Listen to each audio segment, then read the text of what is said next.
Ini, Dad. Gimana nih, Dad?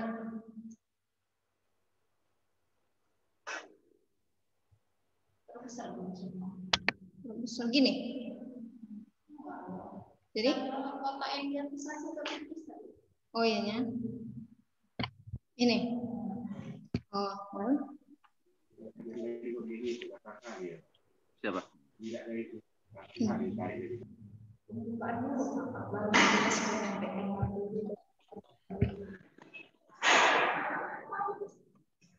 Mana Bu Eva?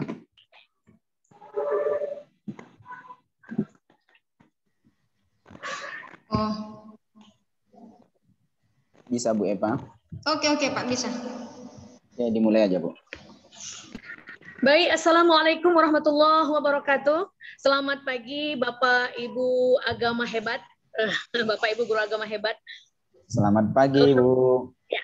Masih semangat kan Bapak Ibu guru agama semuanya? Wah, semangat, alhamdulillah semangat luar biasa, mantap kali ini rezekinya hari ini. Allahu Akbar. Baik Bapak Ibu guru agama yang hebat, hari ini Allah Subhanahu wa taala Tuhan yang Maha Esa memberikan kita kesempatan, kesehatan sehingga kita bisa melaksanakan program sekolah penggerak ini. Di hari ini materi kita, instruktur kita adalah Ibu Eva Kristina Sitinja dengan judul materi alur tujuan pembelajaran. Tapi sebelum Bu Eva Kristina Sitinja memberikan materinya, kita mulai dengan membacakan doa kepada Pak Bayu Adha. Kami persilakan. Baik, terima kasih kepada Ibu Rabiatul Adawiyah, Master Agama, yang telah memberikan kesempatan saya membuka doa pada pagi hari ini. Mari sama-sama kita menadahkan tangan kita seraya memanjatkan doa kepada Allah Tuhan yang Maha Esa. Mudah-mudahan aktivitas kita, acara kita pada pagi yang mulia ini mendapatkan keridhaan dari Allah Tuhan yang Maha Esa. Dan mari sama-sama kita berdoa menurut kepercayaan dan keyakinan kita masing-masing. Berdoa dimulai.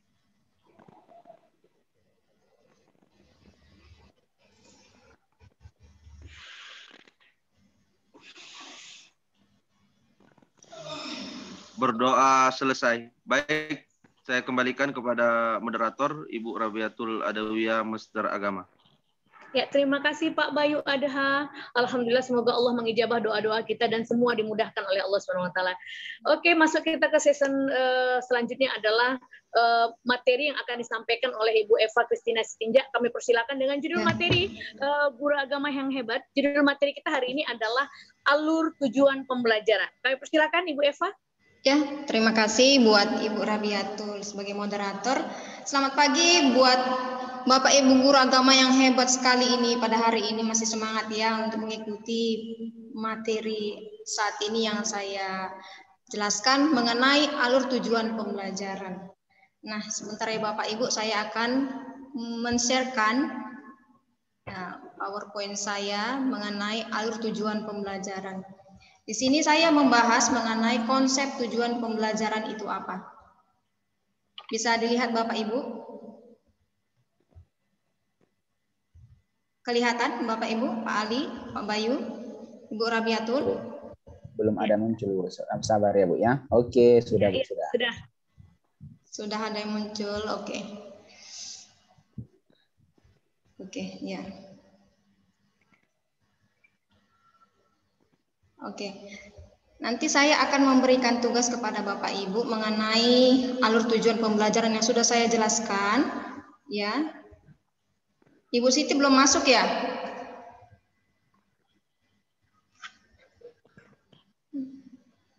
Dulu ya Bu. Ya, Ibu Siti belum masuk. Oke, saya mulai. Kita berbicara mengenai alur tujuan pembelajaran. Sebelumnya, kita harus mengetahui apa itu tujuan pembelajaran. Kita sebagai guru, khususnya guru agama, ya sudah membuat modul ajar atau RPP yang kita buat di sekolah dengan tujuan agar pembelajaran itu ya dapat kita lakukan dengan baik. Nah, tujuan pembelajaran itu merupakan deskripsi pencapaian 3 aspek siswa dalam satu atau lebih kegiatan pembelajaran. Disusun secara kronologis berdasarkan urutan pembelajaran dari waktu ke waktu yang menjadi prasyarat menuju capaian pembelajaran. Nah, tujuan pembelajaran ini ya kita buat untuk menuju capaian pembelajaran. Hasilnya dari pembelajaran tersebut. Nah, rumusan tujuan pembelajaran tidak hanya mencakup tahapan kognitif pengetahuan, misalnya mengingat, memahami, mengaplikasi, menganalisis, mengevaluasi, dan mencipta. Dan dimensi pengetahuan, misalnya faktual, konseptual, metakognitif, dan lainnya. Tetapi juga mengikutsertakan perilaku capaian seperti kecakapan hidup, kritis, kreatif, komunikatif, dan kolaboratif, serta profil pelajar Pancasila yang kita pelajari di sekolah penggerak. Nah, apa-apa saja itu: beriman, berkebinekaan global, bergotong royong, kreatif, bernalar, kritis, dan mandiri. Itulah dia rumusan dari tujuan pembelajaran tersebut. Nah, mari kita lihat ada komponen dari tujuan pembelajaran. Ada 3 aspek. Ya, yang pertama itu kompetensi. Berbicara kompetensi, ya saya akan menjelaskan. Kompetensi itu adalah kemampuan yang dapat didemonstrasikan oleh siswa atau diaktualisasikan dalam bentuk produk atau kinerja, atau kita sebut juga abstrak konkret. Nah, yang menunjukkan siswa telah berhasil mencapai tujuan pembelajaran. Itu dia. Gunakan kata kerja operasional dapat diamati mengacu pada taksonomi Bloom yang direvisi. Kita sudah mengetahui apa-apa saja taksonomi Bloom itu. Nah, contohnya di sini saya berikan, peserta didik dapat menyajikan solusi untuk menangani perubahan kondisi alam di permukaan bumi akibat faktor manusia. Itulah kompetensi, kemampuan siswa di dalam mendemonstrasikan pembelajaran itu, ya, dengan bentuk produk atau kinerja, baik itu abstrak maupun konkret. Itu dia di dalam aspek kompetensi. Selain itu, di dalam aspek konten, ya, konten yaitu ilmu pengetahuan inti atau konsep utama yang diperoleh siswa melalui pemahaman selama proses pembelajaran di akhir 1 unit pembelajaran.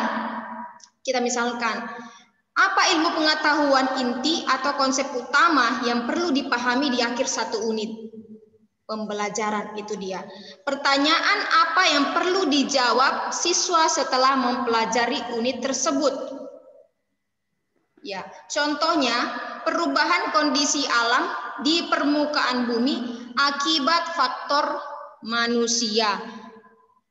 Nah, selanjutnya variasi.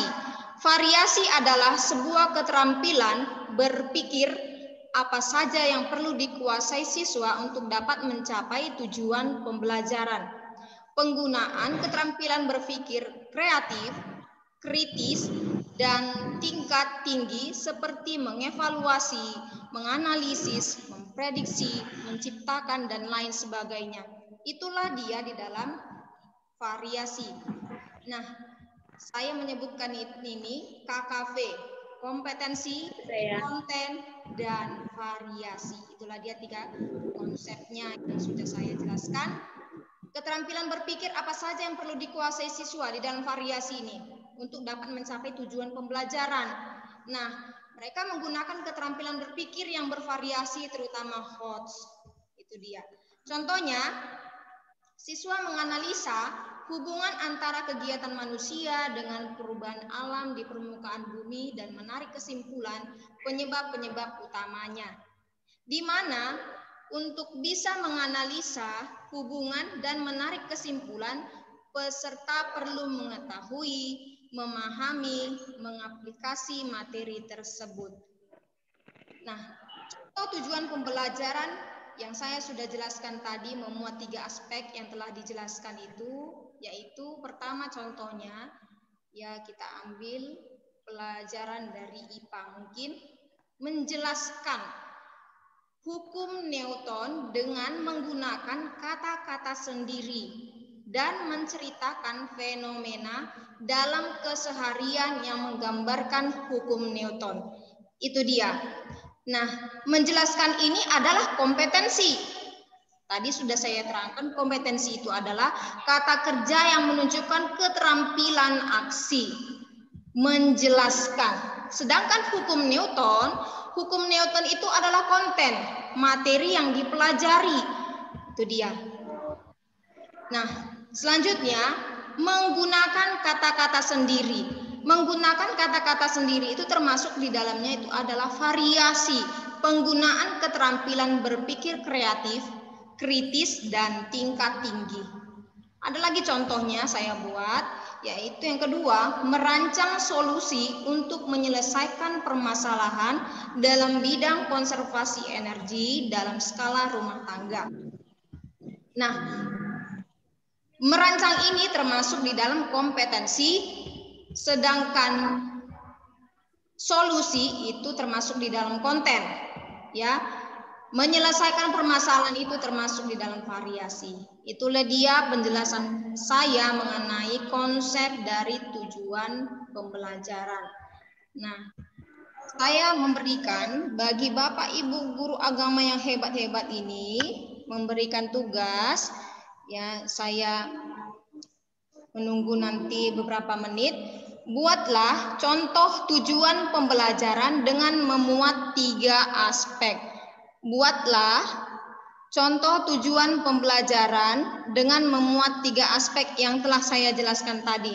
Di mana dia itu kompetensi, di mana konten, di mana variasi, ya. Siapa yang bisa, boleh Bapak memberikan penjelasannya atau Ibu memberikan penjelasannya. Oke, Bu, siap, Bu. Saya, Bu. Oh iya, silakan Ibu Siti Fatimah. Ini Ibu yang hebat ini bisa menjawab, ya. Terima kasih, Bu Fatimah. Saya sudah diberi kesempatan untuk menanggapi dari materi yang telah Ibu sampaikan. Di sini Ibu tadi mengatakan menjelaskan struktur berita dengan menggunakan kata-kata sendiri. Nah, karena saya di sini guru agama Islam, Ya. saya akan menjelaskan tentang pengertian iman kepada Rasul. Iya. Jadi pengertian iman kepada Rasul itu adalah mengandung makna meyakini dengan sepenuhnya, dengan sepenuh hati bahwa Allah itu telah mengutus para rasulnya untuk menyampaikan wahyu kepada umat-umatnya. Nah, di sini dijabarkan juga tentang tugas Rasul itu apa. Ini dalam konsep agama Islam, ya, Bu. Iya. Nah, tugas para Rasul itu sebagai apa? Misalnya dia sebagai pembawa ajaran tauhid yang benar, sebagai pembawa kabar berita gembira, sebagai pemberi peringatan bahwa manusia yang ingkar itu berbuat kejahatan, maksiat, dan penganiaya akan mendapat balasan di neraka. Yang ketiga, sifat-sifat para rasul itu. Sifat-sifat para rasul. Adapun secara rinci sifat-sifat tersebut mengenai satu sifat wajib. Nah, yang di dalamnya sifat rasul itu adalah tentang sidik. Dia harus berkata benar. Nah, jadi rasul itu harus berkata benar. Dan yang kedua, amanah, artinya dapat dipercaya. Yang ketiga, tablik, artinya menyampaikan. Yang keempat, fatonah, artinya cerdas. Jadi sekedar ini saja tanggapan saya, contoh dari struktur berita dengan menggunakan kata-kata sendiri. Terima kasih, saya kembalikan kepada moderator. Ya, silakan Ibu Ya, moderator. terima kasih Ibu Siti Fatimah sudah memberikan tanggapan dari materi yang diberikan oleh Ibu Eva. Bapak Ibu guru agama hebat, dengar suara saya? Ya, dengar, Bu. Dengar, Bu. Ya. Alhamdulillah hari ini pemateri sudah memberikan paparan materinya dan sudah ditanggapi oleh Ibu Fatimah, yaitu alur tujuan pembelajaran. Singkatnya adalah tujuan pembelajaran itu dapat dilihat dari 3 aspek: kompetensi, konten, dan variasi. Baik, semoga atau ada yang ingin menanggapi Bapak Ibu? Ya, saya mau menanggapi sedikit lagi, Bu. Masalah tentang kompetensi, konten, dan variasi ini untuk menyimpulkan saja. Ya. Untuk kompetensi ya, namanya udah kompetensi, berarti potensi dari alur pembelajaran itu harus ada dimiliki oleh murid. Kemudian setelah dia memiliki potensi, dia dapat berkreasi melalui konten.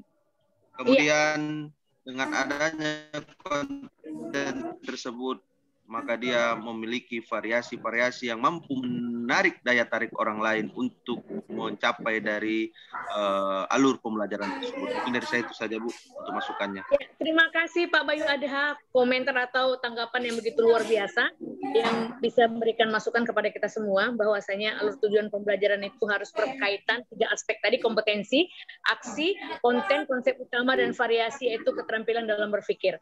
Baik, alhamdulillah, selesai sudah materi alur tujuan pembelajaran oleh Ibu Eva. Kita tutup dengan doa oleh Pak Adha. Kami persilakan. Terima kasih Bu Rabiatul. Baik Bapak dan Ibu guru agama yang hebat dan luar biasa. Terima kasih juga kepada Bu Eva yang telah memberikan ilmu pengetahuan kepada kami semua untuk mempertebal keyakinan kita ataupun pengetahuan kita tadi. Mari sama-sama kita bermunajat kepada Allah Tuhan Yang Maha Esa.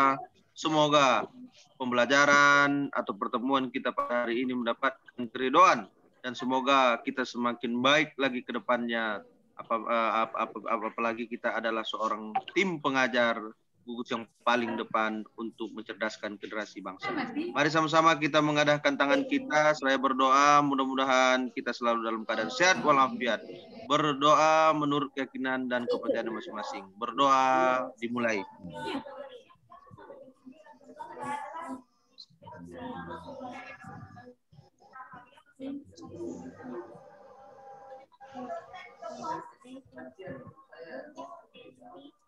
Berdoa selesai. Baik, terima kasih.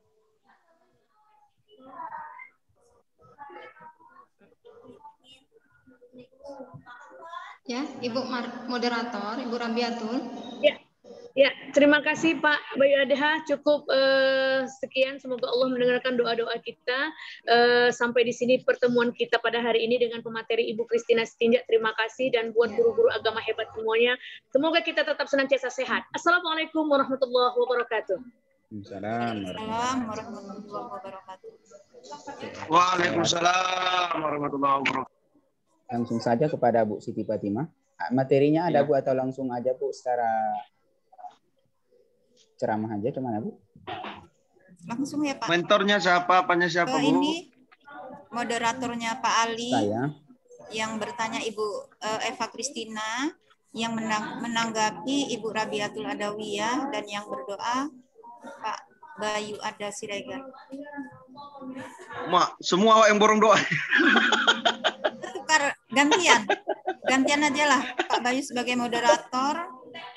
Iya. Sebagai doanya ya. Dari tadi itu aja. Padahal harus kondang di samping awak aja yang berdoa. Pak Bayu aja lah sebagai moderator, Pak. Oke, lanjut Pak Bayu. Pak Bayu. Pak Ali doa. Baik. Ini moderator duluan buka ya. Iya. Oke, Pak. Ya. Baik. Terima kasih. Bismillahirrahmanirrahim. Assalamualaikum warahmatullahi wabarakatuh. Salam sejahtera bagi kita semua. Waalaikumsalam warahmatullahi wabarakatuh. Selamat pagi kepada guru-guru agama yang hebat, Bapak dan Ibu. Kita pada hari ini masuk pada fase pembelajaran Zoom meeting, yang mana kita akan membahas tentang judulnya apa tadi Bu Fatimah? Dasar-dasar pendidikan menurut Ki Hajar Dewantara. Kemudian kita mau fotokopi sendiri. Terima kasih kepada Bapak moderator. Baik. Oke ya, saya ulangi lagi ya. Nanti dipotong aja videonya ya. Baik. Bismillahirrahmanirrahim. Assalamualaikum warahmatullahi wabarakatuh. Salam sejahtera bagi kita semua. Semoga kita selalu dalam lindungan Allah Tuhan Yang Maha Esa. Pagi hari ini kita akan melaksanakan Zoom meeting bersama untuk membahas materi tentang dasar-dasar pendidikan menurut Ki Hajar Dewantara. Kepada Bapak Ibu guru agama yang hebat, saya selaku moderator memperkenalkan diri. Saya Bayu Ada Siregar dari SMP Amalia Medan. Untuk perkenalan diri dasar itu mungkin. Untuk langsung saja nanti yang akan menjadi pematerinya kita pada pagi hari ini ialah Ibu Siti Fatimah. Kemudian nanti doa yang akan dipimpin oleh Bapak Ali Sukri Harahap. Kemudian nanti akan ada sesi tanya jawab. Kemudian nanti penutup ditutup dengan doa penutup oleh Bapak Ali Sukri Harahap. Baik, agar tidak memperpanjang kalam, saya persilahkan kepada Ibu kita, Siti Fatimah, untuk menyampaikan materinya pada Zoom meeting kita pagi hari ini. Kepada Ibu Siti Fatimah, kami persilahkan dengan secara hormat. Assalamualaikum warahmatullahi wabarakatuh. Assalamualaikum warahmatullahi wabarakatuh. Terima kasih kepada Bapak Moderator yang telah memberi kesempatan kepada saya untuk memaparkan. Mohon maaf. Saya lupa, kita harus doa dulu yang pertama. Inilah nih faktor doa ini. Ya, lupa saya. Aduh, blank saya jadinya. Maaf ya. Maaf. Oke. Baik, saya ulangi aja ya. Bismillahirrahmanirrahim. Assalamualaikum warahmatullahi wabarakatuh. Salam sejahtera bagi kita semua. Alhamdulillah pada pagi hari ini kita masih dapat berjumpa dalam rangka Zoom meeting untuk kita dalam program dari Sekolah Penggerak. Izinkan saya selaku moderator pendahuluan menyampaikan materi kita pada pagi hari ini yang insya Allah nanti akan disampaikan oleh Ibu Siti Fatimah selaku materi yang berjudul tentang dasar pendidikan menurut Dewantara. Sebelum kita masuk kepada materi yang itu, sebelum kita mulai acara, mari sama-sama kita berdoa kepada Allah Tuhan Yang Maha Esa. Semoga apa yang kita laksanakan pada pagi yang mulia ini mendapatkan keridhoannya. Untuk doa pembuka ini dan nantinya akan ada doa penutup akan disampaikan oleh Bapak Ustadz Ali Sukri Harahap. Kepada Bapak Ustadz Ali Sukri Harahap, kami persilahkan untuk membuka doa acara kita pada pagi hari ini. Oke, ya Bapak Ibu, terima kasih kepada Pak Moderator. Ya, begitu juga salam hormat kepada instruktur kita sebagai pemateri kita, Bu Siti Fatimah, Bapak Ibu. Jadi seperti biasanya, sebelum kita memulai ataupun sebelum memaparkan materi kita, terlebih dahulu kita memberikan doa kepada Allah Tuhan Yang Maha Esa. Mudah-mudahan acara kita ini mendapatkan manfaat dan kelancaran, begitu juga dapat kita terapkan kepada peserta didik kita. Kita mulai doa sesuai dengan keyakinan kita masing-masing. Dimulai. Bismillah.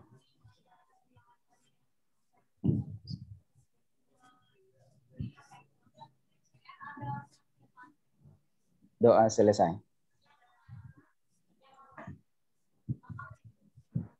Baik, terima kasih kepada Bapak Ali Sukri Harahap yang telah menyampaikan doa kita bersama. Mudah-mudahan doa kita dijabah oleh Allah Tuhan Yang Maha Esa.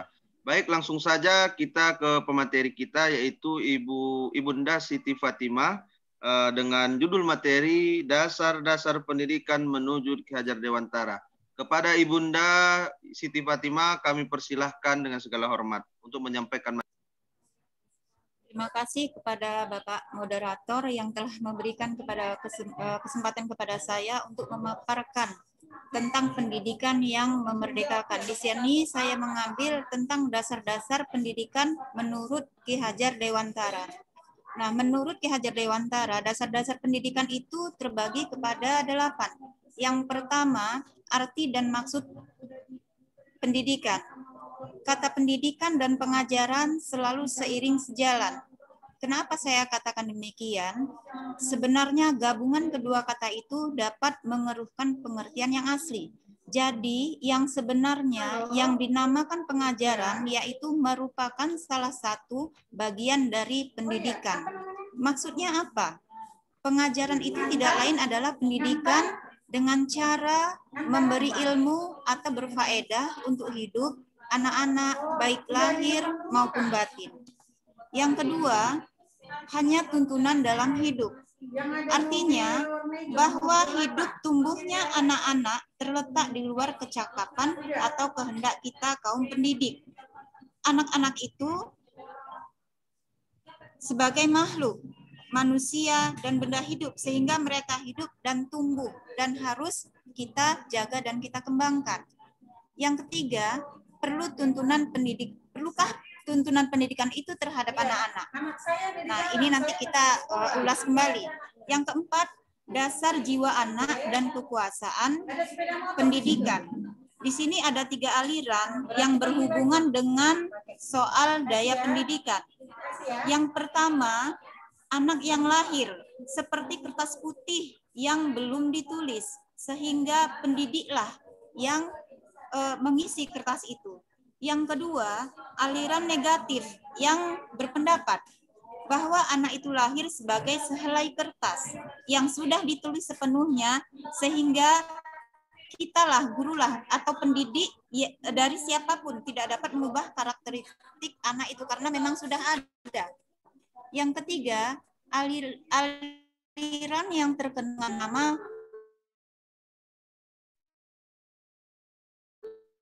teori.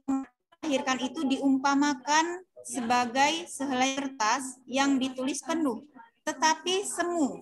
Tulisan-tulisan itu suram, tidak nampak. Nah, yang kelima, tabiat yang dapat dan tidak dapat dirubah. Yang keenam, perlunya menguasai diri dalam pendidikan budi pekerti. Yang ketujuh, jenis-jenis budi pekerti. Dan yang terakhir, yang ke-8 adalah naluri pendidikan. Terima kasih Bapak Moderator, sekedar ini materi yang saya sampaikan, mungkin ada tanggapan. Assalamualaikum warahmatullahi wabarakatuh. Oke, baik. Terima kasih kepada Ibunda kami Siti Fatimah selaku pemateri yang telah menyampaikan tadi beberapa hal berkenaan tentang dasar-dasar pendidikan menurut Gajah Dewantara. Tadi sudah disebutkan oleh Bunda kita ada 8 hal yang menjadi antara. Ialah pastinya kalau yang namanya pendidikan itu pasti adanya formal, non formal dan informal.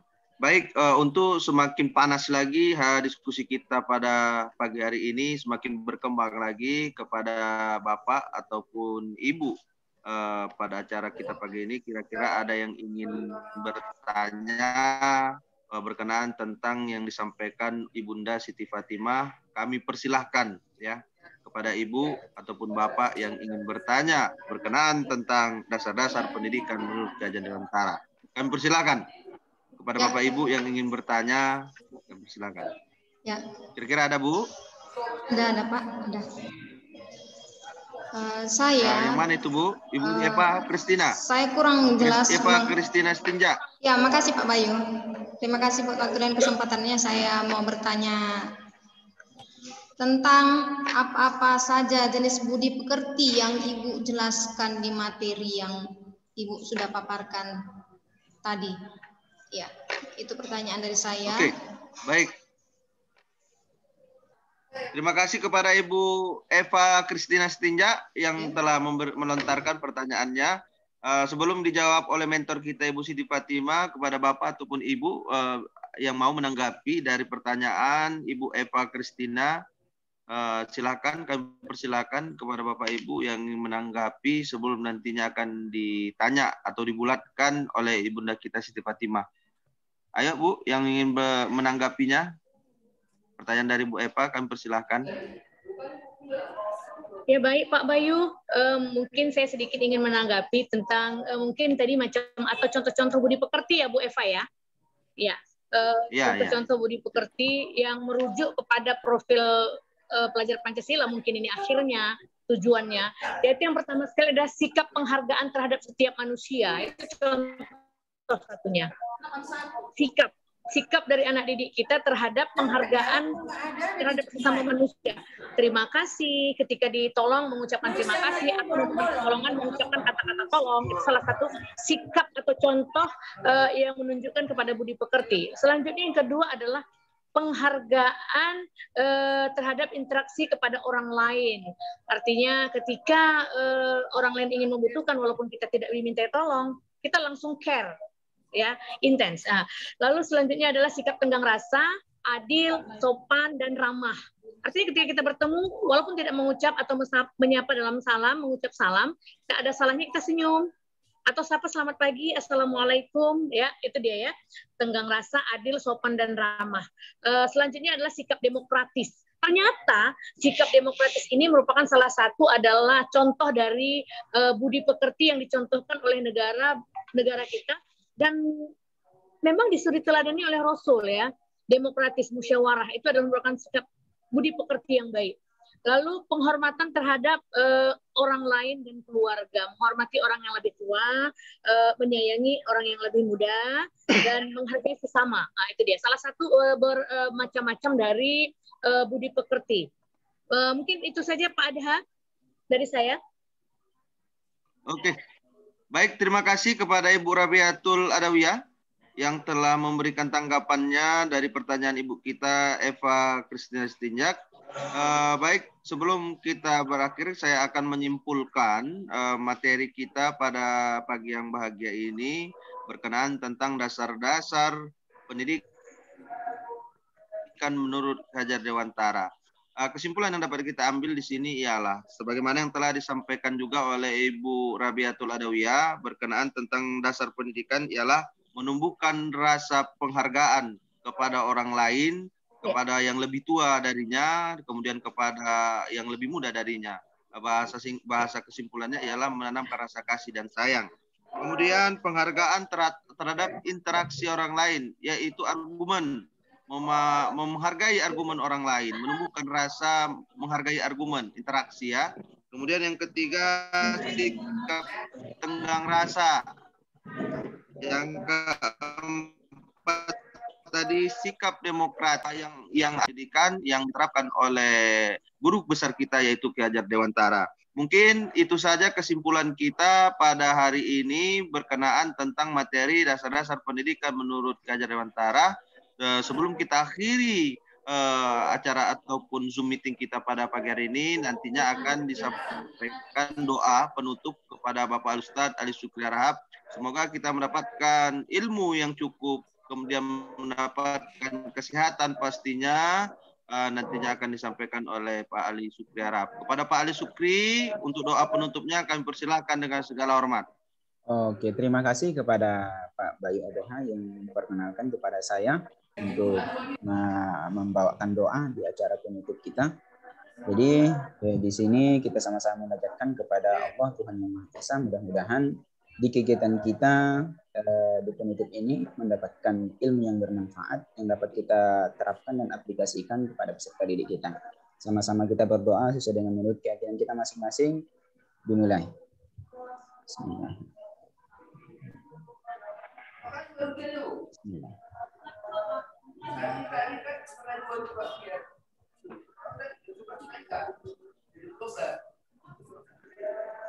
Doa selesai.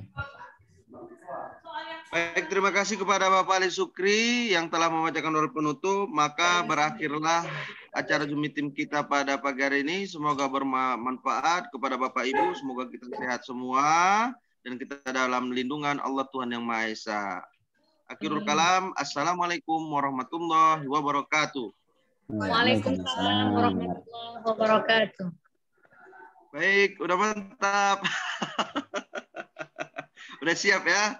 Tinggal dipotong-potong aja. Diedit. Semangat, Pak. Semangat semua, Bu. Kita harus semangat. Walaupun sempat tepar juga. Iya, tapi inilah puncaknya kan di hari yang ke-10 ini. Inilah puncaknya. Apapun hasilnya itulah yang terbaik yang bisa kita buat. Kan begitu. Mungkin untuk kelompok kita ini yang agak perfect. Yang lainnya agak apa ya orang itu mengumpulkannya. Untung ada teman sahabat yang selalu mendampingi. Tapi ini minta tolong ini sama Pak Ali Supri untuk apakan ya kan, mengedit-editnya sedikit ya kan? Oke, Bapak Ibu. Ini saya tinggalkan ya untuk untuk ini video kita ini. Tadi saya sama Ibu Fatimah baru mengerjakan bonus kita. Oke Bu Pati, oke Pak. Terima kasih ya.